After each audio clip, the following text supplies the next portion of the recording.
મિત્રો પરમ પૂજનીય જલારામ બાપાનું નામ આવે એટલે આપણને વીરપુર યાદ આવી જાય. વિડીયોમાં તમે જોઈ રહ્યા છો તે વીરપુર ગામ તો નથી, પણ જલારામ બાપાનો ઇતિહાસ આ ગામ સાથે જોડાયેલો છે. તો મિત્રો આ ગામનું નામ છે મેસરિયા, જે વાંકાનેર તાલુકામાં વાંકાનેર બાઉન્ડ્રી નજીક આવેલું છે. અને મેસરિયા ગામમાં આ પ્રગટ પીરાણું આવેલું છે, જેનું નામ છે ઝાલા ભગતની જગ્યા. ઝાલા ભગત એટલે પૂજનીય જલારામ બાપાનો આગલો અવતાર. તમે મંદિરોમાં રૂપિયા દાન કરતા જોયા હશે, સોનું ચાંદી દાન કરતા જોયા હશે, પણ શું તમે દીકરા દાન કરતા જોયા છે ક્યારે? જી બિલકુલ, તમે બરોબર સાંભળ્યું. આ એ જ મેસરિયા ગામની જગ્યા છે, જ્યાં લોકો તેમના વાલસોયા દીકરાને પણ દાનમાં આપી દે છે. એવી માન્યતા છે કે જે કોઈના ઘરે દીકરાનો જન્મ ન થતો હોય એવા દંપતી અહીં માનતા રાખે છે કે મારા ઘરે દીકરાનો જન્મ થશે તો હું આટલા દિવસ, આટલું અઠવાડિયું કે આટલા મહિના કે આટલા વર્ષ મારા દીકરાને આ જગ્યાએ સેવામાં આપીશ. અને આવા ઘણા દીકરાઓ અહીં સેવા આપી રહ્યા છે, જેમની સાથે વાત આપણે વિડીયોમાં બાદમાં કરીશું. તો મિત્રો, હાલ હું તમને દર્શન કરાવવા જઈ રહ્યો છું મેસરિયા ગામે આવેલ પ્રગટ પીરાણું ઝાલા ભગતની જગ્યાના. અને અહીં બિરાજમાન છે ઝાલા ભગત, જે જલારામ બાપાનો આગલો અવતાર તરીકે ઓળખાય છે. અને મિત્રો, અમારી ચેનલ પર નવા છો તો અત્યારે જ અમારી ચેનલને સબસ્ક્રાઇબ કરી લેજો. તો મિત્રો, હાલ તમે દર્શન કરી રહ્યા છો ઝાલા ભગતના, જલારામ બાપાનો આગલો અવતાર છે. ઝાલા ભગત અહીં જીવતા સમાધિ લીધી હતી, અને તેમને સમાધિ લીધા પહેલા કહ્યું હતું કે મારો આગલો જન્મ વીરપુર ગામમાં થશે અને લોહાણા સમાજમાં થશે. અને મિત્રો, ઝાલા ભગતે કહ્યું એ મુજબ વીરપુર ગામમાં લોહાણા સમાજમાં તેમનો આગલો જન્મ થયો, જે જલારામ બાપા તરીકે પ્રખ્યાત થયા. અને મિત્રો, એટલું જ નહીં, જલારામ બાપા ખુદ આ મેસરિયા ગામે આવ્યા હતા. અને પૂજનીય જલારામ બાપાએ આ મેસરિયા ગામમાં આવીને તેમના આગલા જન્મની જે ઉધારી હતી તે એક દુકાને ચૂકવવી પણ હતી. અને આ પરથી માની શકાય કે ઝાલા ભગતે જ જલારામ બાપાનો આગલો અવતાર હતો. મિત્રો, હાલ તમે દર્શન કરી રહ્યા છો ઝાલા ભગતની સમાધિના. આ એ જ જગ્યા છે જ્યાં ઝાલા ભગતે જીવતા સમાધિ લીધી હતી. ઝાલા ભગતની સાથે જ તેમના પત્ની રૂપલમાએ પણ અહીં જીવતા સમાધિ લીધી હતી. અને રૂપલમાએ પણ સમાધિ લેતા કહ્યું હતું કે મારો આગલો અવતાર આટકોટમાં થશે. મિત્રો, આટલું સરસ પ્રગટ પીરાણું ગુજરાતમાં આવેલું છે, પણ ઘણા લોકો આ જગ્યાથી અજાણ છે. અને આ પ્રગટ પીરાણું ચોટીલા બાઉન્ડ્રીથી માત્ર થોડા જ અંતરે આવેલું છે. તો એકવાર આ જગ્યાની મુલાકાત અવશ્ય લેશો. તો ચાલો હવે અહીં સેવા જે કરે છે તેમની સાથે વાત કરીએ. મિત્રો, વિડીયોમાં આપણે અગાઉ વાત કરી એ મુજબ આ ચાવડા વાઘજીભાઈ છે, જે પાલીતાણાથી આવેલા છે સેવા કરવા માટે. વાઘજીભાઈ વિશે વાત કરીએ તો તેઓ શિક્ષક છે અને તેમને રજા છે એટલે અહીં સેવા કરવા આવ્યા છે. તો વાઘજીભાઈ, આ જગ્યા વિશે થોડું જણાવો. મેસરિયા જે જગ્યા છે ને એ દેસાણ જગ્યા કહેવાય. અને વર્ષોથી અહીંયા જે ઝાલા બાપા જે છે જલારામના એ પ્રથમ અવતાર છે, અને બીજો અવતાર છે એ જલારામનો છે. એટલે વર્ષોથી અહીંયા પીરાણું છે આખું.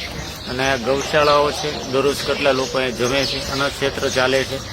અને ઘણા લોકો અહીંયા પોતાની એક માનતા તરીકે લોકો આવે છે કે 2-4 દિવસ અહીંયા રોકાય અને સેવાઓ કરે હંમેશા માટે. દરરોજના ઘણા લોકો અહીંયા જમતા હોય, અન્ન ક્ષેત્ર ચાલુ છે. ઘણા સેવા કરવા માટે જ અહીંયા ખાલી આવે છે. ગાયોની આ જમીન છે તો ખેતીવાડીની કરે, અલગ અલગ પોતાની જે સેવા થઈ શકે એ કરતા હોઈએ.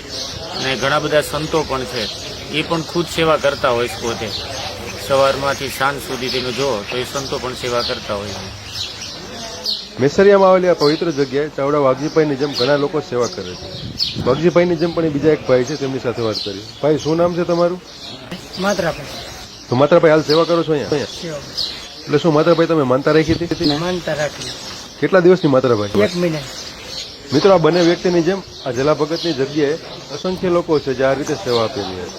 ઘણા લોકો 1 દિવસ, 2 દિવસ, અઠવાડિયું કે મહિનો કે પછી વર્ષો સુધી આ જગ્યાએ સેવા આપે છે. દૂરથી જે ભાવિકો મેસરિયા ગામે આવેલા પ્રગટ પીરાણે ઝાલા ભગતની જગ્યાએ પધારે છે, તે ભાવિકો માટે અહીં બપોરના સમય, સાંજના સમય, બંને સમય જમવાની સરસ મજાની વ્યવસ્થા છે. અને આ જ ભોજનશાળા છે. મેસરિયા ગામે આવેલું આ પ્રગટ પીરાણું ખૂબ જ સુંદર છે અને પ્રાકૃતિક અને અલૌકિક વાતાવરણની વચ્ચે આવેલું છે. અને આ જગ્યાએ આવીને ખરેખર મનને શાંતિ મળે તેવી સરસ મજાની જગ્યા છે. આપણે વાત કરીએ મુજબ વિશાળ ભોજનાલય છે, તેમ એની બાજુમાં જ અહીં આવતા ભાવિકો માટે રહેવાની વ્યવસ્થા છે. તેવી જ રીતે જે ભાવિકો, જે બાળકો અહીં સેવા આપે છે, કે જે માનતાથી અહીં સેવા કરવા આવ્યા છે, તેમના રોકાવા માટેની પણ સરસ મજાની વ્યવસ્થા છે. અને અહીં સેવા કરતા બાળકોની ભરણ પોષણ તેમજ શિક્ષણની વ્યવસ્થા સંસ્થા દ્વારા કરવામાં આવે છે. ઝાલા ભગતની જગ્યાએ આ મંદિરના પ્રાંગણમાં સરસ મજાની ગૌશાળા આવેલી છે. આ ગૌશાળામાં 300 કે 300થી વધુ જેટલી ગીર ગાયો છે. અને આ ગીર ગાયોનું દૂધ અહીં આવતા ભાવિકો માટે ભોજન પ્રસાદમાં વાપરવામાં આવે છે. એક સાથે 300 ગાયો અહીંયા પ્રવેશ કરે છે, તે નજારો જોવા જેવો છે. તો મિત્રો, હવે તમે જોઈ રહ્યા છો આ 300 ગીર ગાયો. જે ખૂબ જ ઓછી જગ્યાએ આજની તારીખમાં ગીર ગાયો ઓછી જોવા મળે છે.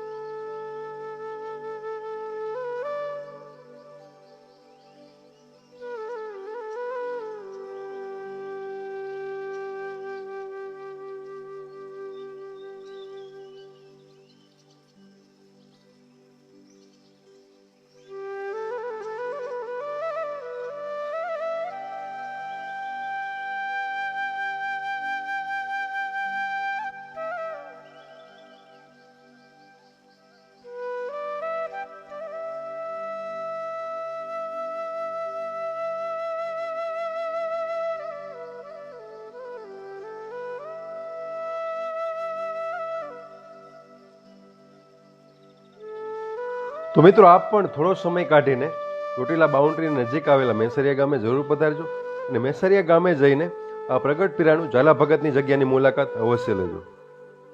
અને મિત્રો અમારી ચેનલ પર નવા છો અને ભવિષ્યમાં આવા જ વિડીયો જોવા માંગો છો તો અત્યારે જ અમારી ચેનલને સબસ્ક્રાઇબ કરીને નોટિફિકેશન પર જઈને બેલ આઇકન ઓન કરી દો. એકવાર ફરી મળીશું એક નવા વિડીયોની સાથે.